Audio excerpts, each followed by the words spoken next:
Now that we're done checking out a lot of the single prize attackers, which there was a lot that came out of this set, we're actually going to be finally going in and deep diving into the trainers Pokemon. And the one I want to look at first is Zacian, for no other reason than the fact that I have this cool Zacian coin and these sleeves that I've really never been able to use, and so this gives me an excuse, so we're doing it first. This card is really powerful and probably the best of the trainer cards at the moment, though I do believe that once a stronger list for Hops Zoroark, or not Hops Zoroark, sorry, and Zoroark kind of comes to fruition, I think that will be the best one.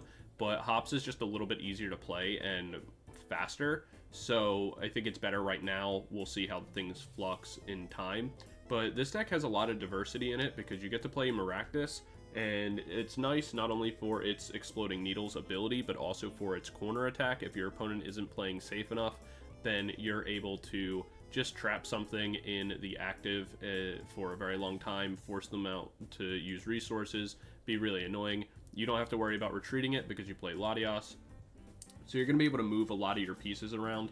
We do play a copy of the Iron Bundle as well to get favorable matchups into the active as we wish. We do play 2 copies of Munkidori to move damage counters around if they're attacking into us, or if we're manipulating our own damage counters, which we will be able to proc with the Calamitous Snowy Mountain by anytime we place a energy down, so any of our dark energies or even our jet energies, we will be able to proc damage onto ourselves, move that around, and so much so that even, again, if our opponent attacks into us, Munkidori will kind of, you know, deal with that for us. But to the stars of the show, what we're really looking for is the Hops cards, and Zacian is very powerful because it has the Insta-Strike attack. For a single colorless energy, you do 30 damage, which doesn't sound great, but you also do 30 damage to one of your opponent's bench Pokemon. This is really good for early game, but the 30 damage is a little deceiving, because it's not really 30 damage, because you're going to be able to buff it with Hops Snorlax. Snorlax being my favorite Pokemon of all time. If there's a deck that has a Snorlax, I'm going to be playing it. And this Snorlax is very good, and not as annoying as Block Snorlax, because this has the Extra Helpings ability, where attacks used by your Hops Pokemon do 30 more damage to your opponent's active Pokemon. So that's turning our Zacian from 30 to 60 damage. And then it also can attack itself with the Dynamic Press, but it, you know, you don't really need it. One of the things, though, that is nice as well is that we're going to also have our Hops Choice Band, which attacks used by your Hops Pokemon attached to this card costs a colorless less and do 30 more damage. So now we're up to 90 damage and we're attacking for free. But that's not all. We're also going to be able to use the Postwick. I don't know why I said Post Town. The Postwick? I don't know how you're supposed to say it. Whatever, it's the Stadium card, and then it has the exact same thing as the Choice Band, where attacks used by your Hops Pokemon do 30 more damage to your opponent's active. So now we're all the way up to 110 damage off our Instant Strike that we can be doing on turn 1, which is an insane amount of damage, especially if we're able to get the Calamitous to add another 20 damage by attaching a Dark Energy to the Munkidori on that turn. That's going to be really, really big. But that's not even the only Pokemon we can buff like this. We're also going to be able to buff our Hops Cramorant, and this thing is really, really weird, but very, very good, because it has the Fickle Spitting attack for 1 colorless. It does 120 damage, but it only works if your opponent has 3 and 4 prize cards remaining. This is very easy to do, though, because what we're going to be able to do in the kind of play order is that we're going to use our Zacian, put it in the active, be really annoying and disruptive, get as much damage down as we can. Then, once it's knocked out, our opponent will be at 4 prize cards. We get to bring Cramorant in, attack, use all our boosted damage, where when we're adding extra damage to this, we're able to do up to 220 damage. So we're going to be one-shotting a whole bunch of stuff, two-shotting things, and then even if they attack into us and knock out our Cramorant, they go down to 3 prize cards. So we just bring another Cramorant in and do the exact same thing. And then we get to close with another Zacian. So it works out really well, and we're in a great position after that fact. And then even as the turns kind of roll down, we'll even have our Bloodmoon Ursaluna as well to kind of close out games for us in a pretty easy way. On to our supporters, just to kind of round things out, we are playing Secret Box as our A-Spec of choice to help get into our stadiums and a bunch of other pieces. We do play for Arven because we want to make sure we're getting to our Hops Choice Band on turn 1, as well as Nest Balls and other options. We are also playing 3 copies of Boss because this deck wants to make sure we're targeting exactly what we want at all times. We'd play 2 copies of Iono because it's Iono. We are playing the Kieran. This is to boost our damage by 30 more damage, which is very important. Sometimes it helps get us over some thresholds, but also does give us another option as a switch, just in case we ever need it. If we don't have Latias, if something happens, we, again, our Latias is prized, we, need ways to switch. We're playing Morty's Conviction because it's very, very good right now. It's one of the best draw options in our current game, so it's what we're playing. And then we're also playing 3 copies of Research because we're looking to just mill through our deck as fast as possible. You'll notice if you look at our Pokemon that we don't play a native draw engine, so we're relying very heavily on once we have our Arven in order to get our attackers going. After that, we're just looking to Research or Boss pretty much every turn. We do play a copy of Devolution as well because we're going to be doing spread damage onto a lot of different stuff thanks to the 30 damage from our Zacian, on top of if we attack something with the Cramorant and then they retreat it, whatever the case may be, or if we're able to stack up damage from the Munkidori. There's a lot of different ways to do this. But yeah, this is pretty much the list. I'm really excited to check out a lot of the other trainer cards. This is kind of the best list I've been able to come up with for Zacian. There's a lot of different ways to play this. You can play it alongside things like the, you can play it with our Chaladon. There's a whole bunch of stuff you can do. But anyway, I feel like that's a long enough deck breakdown. If you had any other questions, feel free to ask me them in the comments, and we'll jump into the game in a second. But I do want to give a special shout out to the channel members. Thank you guys so much for that additional level of support. It really does go a long way. It means a lot, so thank you guys so much for that.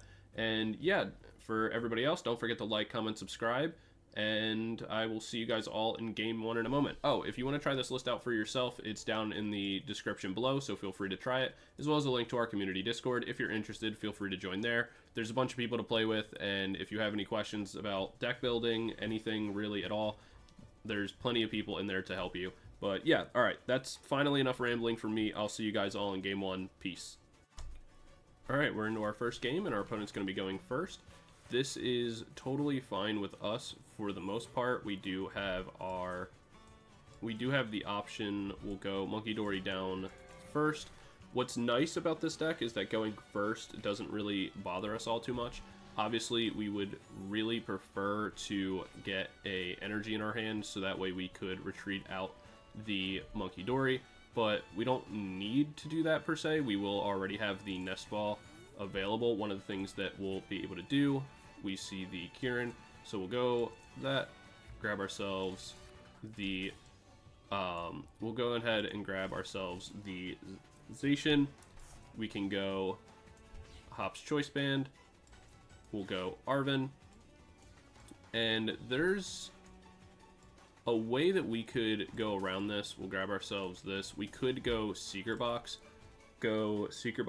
get rid of everything. I think this is what we are gonna do. We'll go Secret Box, we'll get rid of this, use that. We'll grab ourselves could grab ourselves Iono, but I think it's fine just to go Research, Nest Ball. Wait, we want the Switch. We'll grab this, and we'll grab ourselves one more Choice Band. Actually, we'll hold off because we're going to go Research anyway. Down, Switch, bring this in. We're boosting a ton of extra damage, and we get to attack for free. We hit for weakness against the Clefairy, and we add a little bit of extra damage to the Fezandipiti, where we get another Zacian and a Fez.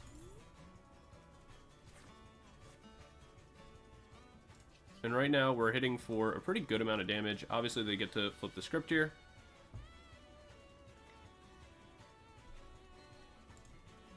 We don't really get to know what they're playing, but we do see the Psychic Energy alongside the Clefairy, so it could be Gardevoir, but it could also be Dracopult just running the Clefairy as well. We'll see based off the Nest Ball.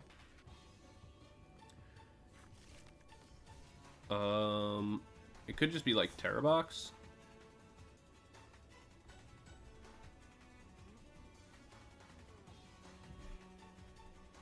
Yeah, we speak Crystal, so probably some form of Terra Box. Crispin comes in, which will allow this to attack with the Crystal Opal.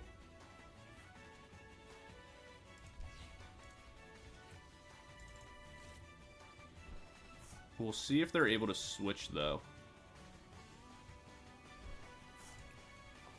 The fact that they get the switch off but don't attack, they will make it so they can't attack with Crown Opal, so we will be able to get damage through on this turn.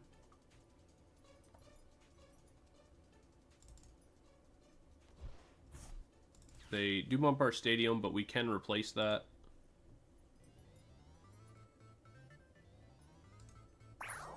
They get no damage out of that.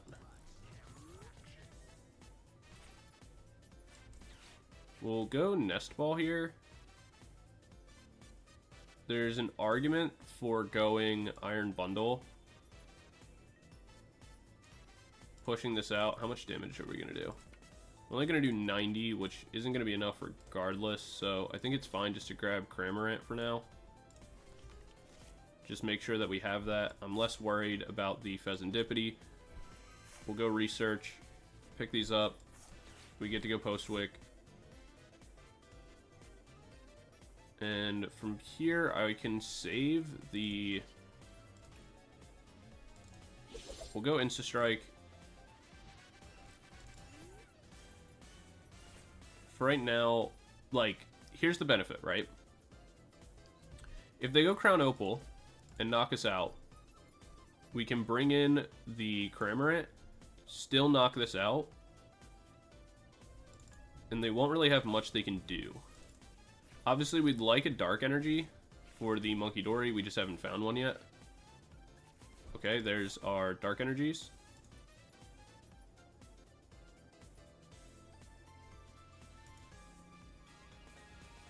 There's the Crown Opal. We do survive, which gives us one turn of Dark Energy onto the Munkidori.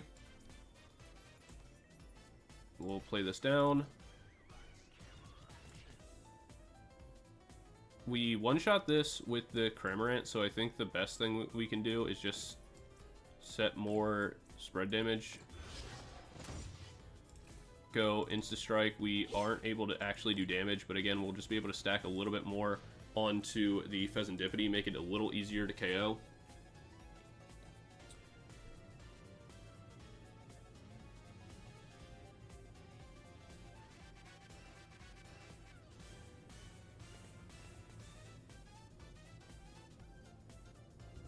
We see a Nest Ball. One of the other things too is, like, we do have Iron Bundle in our deck. So if they, let's say they bring out like another Terapagos, they knock us out, we bring in Cramorant, we knock them out, they bring in another one, we could actually end up potentially, like, if we get into a Nest Ball, which we still have 2 of, or like another Research or whatever the case may be, or even the Noctowl, doesn't really matter. What we'll be able to do is go for the Iron Bundle and force them to switch. Now, obviously, in this case, that doesn't really apply, because they'll just go Pikachu. But even then, we can break the Pikachu with the Munkidori.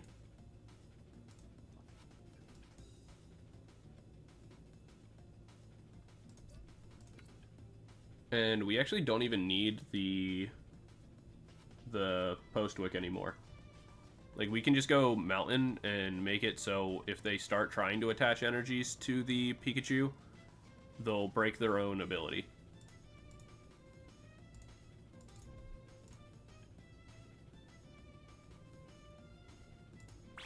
They go Crown Opal.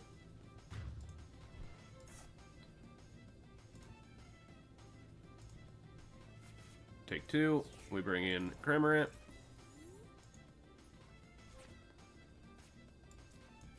So we'll place this down. Attach the energy. So that way we can go Brain, move this off. That'll break the ability of the Pikachu. We unfortunately missed the Pokégear, but it's fine. We get to go Fickle Spitting. Knock this out. Grab ourselves 2 prizes, where we get another Choice Band and an Arven. They will have to retreat this out. If they go for the Pikachu, we will be able to potentially get the KO on the...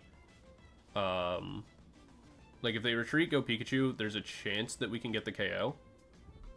Because we'll be doing 120 plus 30...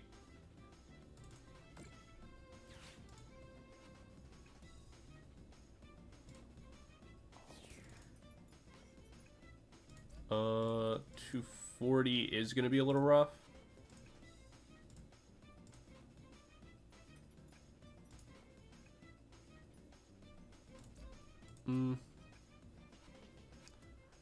There's a world where we could do this. It just depends on if we get into, like, what we need to. We see a Nest Ball.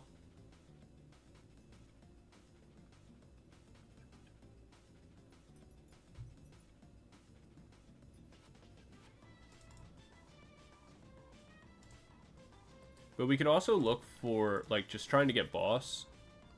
They can't power up Wellspring on this turn. When they attack into us, they'll knock out our Cramorant. Cramorant goes... We bring in our new one. We can go Hops. Ooh, they go Boss's Orders. That is going to hurt us, actually. Because now they go down to 2 and our Cramorants don't work.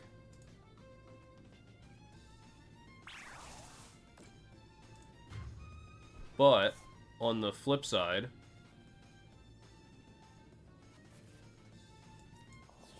our Bloodmoon will. And we do get an energy.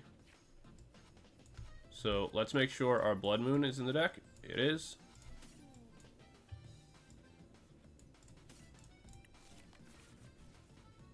So now we Nest Ball for a Bloodmoon of our own. We can get rid of the Devo. Grab ourselves double energy. Attach to this. We'll retreat. Bring in our Bloodmoon. And attack for 240. Knocking them out. Now, that being said, the Calamitous did make it, so that was possible, but we could have used the Munkidori damage on the Calamitous of our own to get that KO regardless. Really fun to play into Terra Box. I like that deck a lot, and I like playing against it. I think it's pretty cool and very fun. One of the things that was a good play for them was bossing around our... Like, being able to boss around the Cramorants. But that's like a great example of why Cramorant's so good, is that it forces them to boss around, go to 2 prizes, and then our Ursaluna is just immediately viable from that point. So it kind of puts them in this damned if they do, damned if they won't, because you are stuck in a rock and a hard place. Do you deal with the Cramorants, take the damage, maybe lose, or, you know, do you go around them, try to offset your prize cards so they don't matter, but then you can lose to a Ursaluna play or, you know, something else. So, yeah, it's very, very interesting, very, very hard to deal with, and Hops is just super strong. So we'll jump into game 2, and I'll see you guys there. Peace. Alright, we're in game number 2, and we're going to be going first because our opponent won the coin flip. We'll lead Cram because it's easier to retreat, but it doesn't really matter. It's kind of going to be the same because we're looking to get Latias anyway.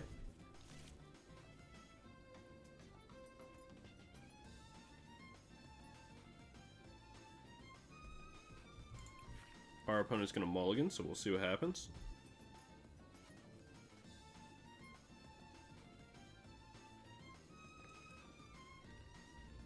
We saw a bunch of different energy, so, and we see the Ogerpon sleeve, so it makes me feel like we're up against Terrabox again. But it's interesting that they made us go first. We'll go Nest Ball off rip. Grab ourselves the Zacian.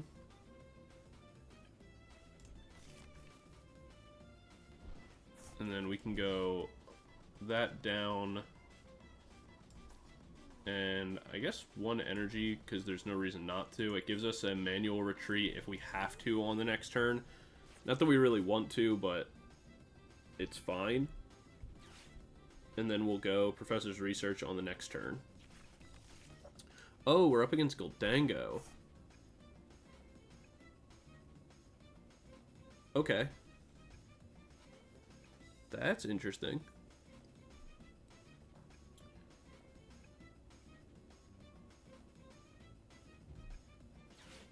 We see them pick up Fezandipiti, bring in the Gimmighoul. We will be able to knock out the Gimmighoul. There you go. Energy down. Put up to 2 energy, reveal them, put them into your hand. Okay, I mean, we'll be able to knock this out. But my assumption... I guess I'm discarding this anyway, so I may as well just place it. Research. I don't need to play this down yet, so I'll hold off.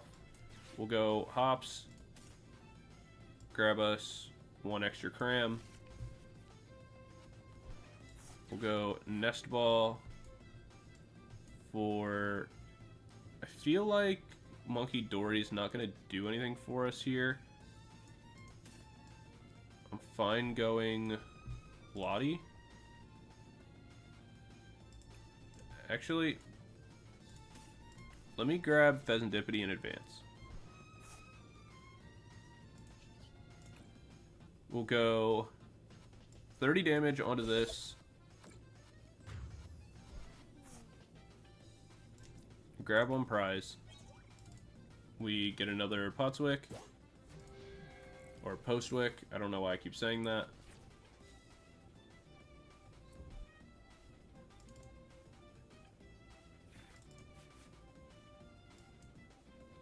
If they KO us, we'll get to bring in Cramorant. Go Fez. We can place the Choice Band down again. They'll be at 230. There's a chance we get the... Wow, they have to go Call for Family.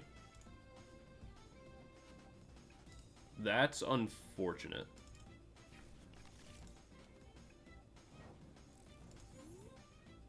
And they go Iron Bundle after.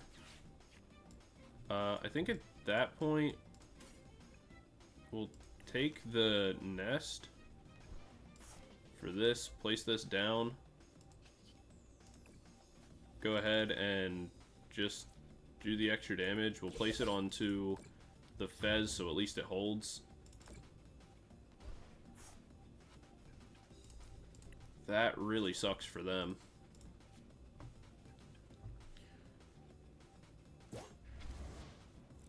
They can force us to swap. I can just give up 1 Cramorant.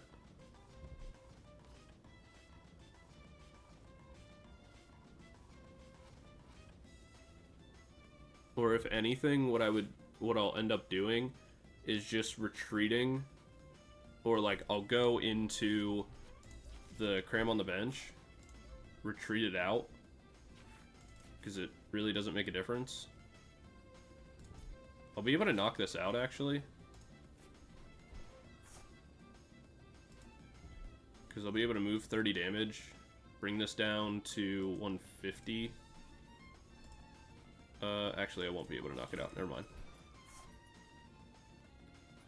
But I will be able to knock out one of the Gimmighouls, because I can move 30 onto it and then hit it for 30.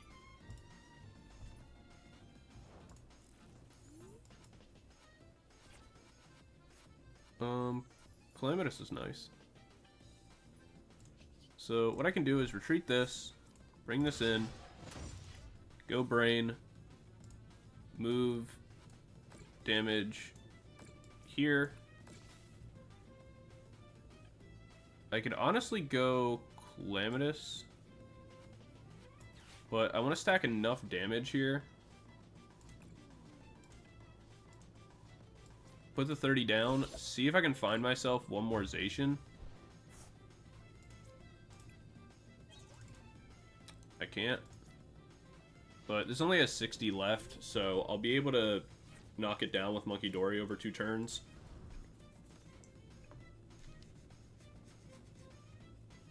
And if they KO my Zacian, not only do I get to utilize Fezandipiti, but I also get to bring in Cramorant.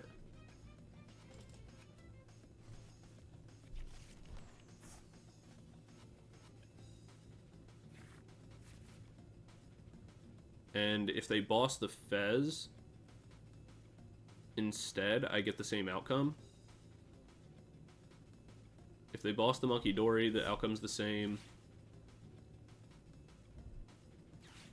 I'll probably just end up playing Calamitous down just to bump their stadium.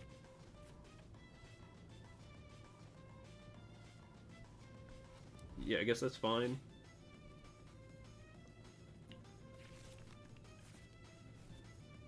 They're definitely playing from a backseat here. The Calamitous would have been nice to have down, but again, it would have been bumped no matter what, so I guess it doesn't truly matter. What's under this is the question. I can't Devo it on this turn, but I might not have to. We'll bring Cramorant in. We get another Nest Ball.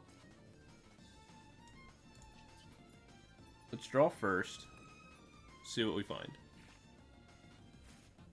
We can force the switch on this, but we don't really have to.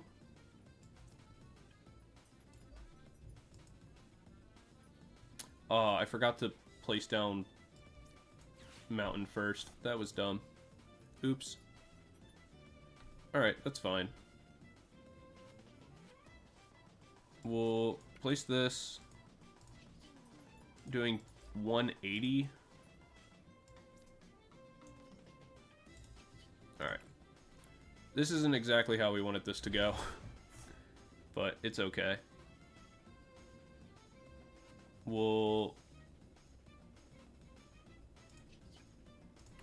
Yeah, we'll just knock this out. Kind of messed that up, but we should see a Zacian here. Yeah. So, what'll end up happening here is, unless they boss the Fez, which I don't think they will, unless they boss the Fez, you know, they'll knock this out. We'll still be in range. We bring in the Cramorant, attack into it, do enough damage that we're fine regardless of outcome. Or, if they stay like this, we could gamble and go research, look for our other Night Stretcher, pick up the Iron Bundle, and force them to swap. That would be pretty funny.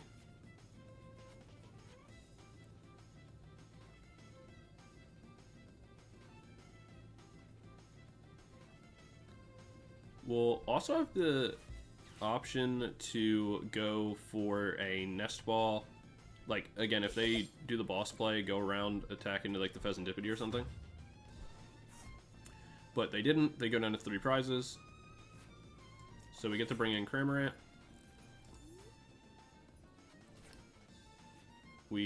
Oh. Alright, well, never mind. We just top deck boss's orders. Well, that works too. Kind of bullied them there. They definitely didn't start super hot, but Zacian's just so consistent and so powerful that it doesn't really matter. But yeah, that's going to be it. I'll see you guys in a moment. Peace. one of the things that I want to do towards the end of these videos now is implement something a little bit different where we do a kind of overall rating of the deck. And I think the first category to do this with is the fun category, because we all are just trying to have fun here. It's a TCG game. Obviously, it's competitive, but if you're not having fun, you probably shouldn't be playing the game nor the deck, because that's not really good for yourself or others. So fun is the #1 category, and for fun, I rate this as a 5 out of 5. Now, fun won't be factoring into my overall grade, only because that's extremely subjective, but for me, I think this deck is very, very fun. I like it a lot. I think it's very, very good, and it's just, if there's Snorlax in the deck, I'm having a good time. If I get to mess around with a wacky Cramorant, I'm having a good time, and I like playing aggro decks, so Zacian kind of fits the bill for that. Moving into the actual first category of relevance, the power category, I'm going to give this a 3 out of 5. I think that it gets the 3 stars because the power you can generate is very, very strong. Your early aggression is very, very good. Being able to hit that like 110 and the 90 so easily off the Zacian, and then being able to hit for really big damage off the Cramorant when you are in the right categories of, prize cards and things like that, is great. The problem, and what's kind of keeping it from getting that 4 to 5 stars, is that you are kind of gate kept with your damage. If in the late game you're able to get into your Ursaluna, then yes, you can hit for kind of big damage. You are able to use your Munkidori to kind of manipulate damage a little bit, but the problem is that I could make this like 3.5, I guess, for power, but I'm not going back and editing the screen now. But consider it 3.5. But the whole thing is that I think if you're up against a stronger deck, think something like Charizard, Dracopult, whatever, and you don't get that early lead and don't get that early damage like you need, then your damage is going to become very lacking as the game goes on and kind of gets later and later into the phases, where you're not going to be able to really get what you need because Zacian just doesn't do enough.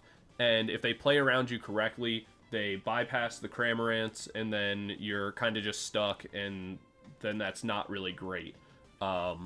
So I would say that the power of it is, not bad, just not incredible. For consistency, I think this deck is really, really consistent. You're very rarely not able to hit the turn 1 Zacian, or, be able to get your pieces, start setting up your Munkidoris.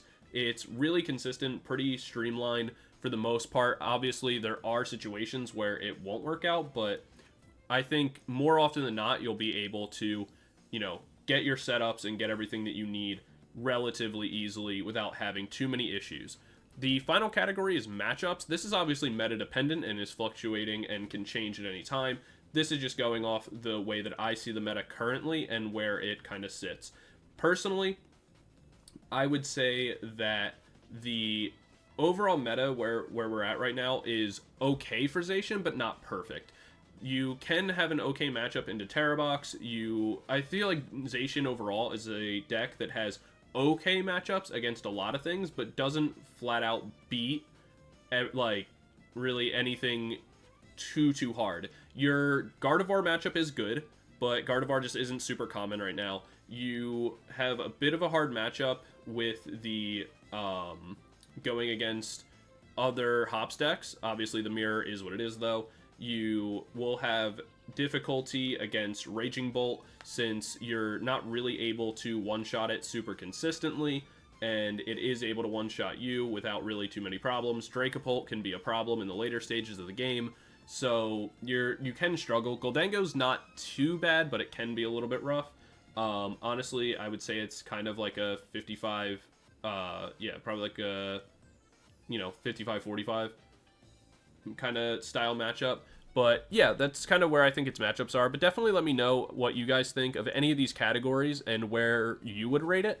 I think I'm going to give the deck an overall 3.5. I definitely would rate it in the high B tier to kind of A tier category. I think it's very good. It has a lot of potential, and Zacian is very versatile, so it can kind of be put into a lot of different things. But yeah, that's kind of it for this. I will see you guys all in the next video. Be sure to let me know what you think of this deck breakdown kind of thing at the end in replacement of the 3 games. I don't want to do 3 games. I think it makes the videos too long.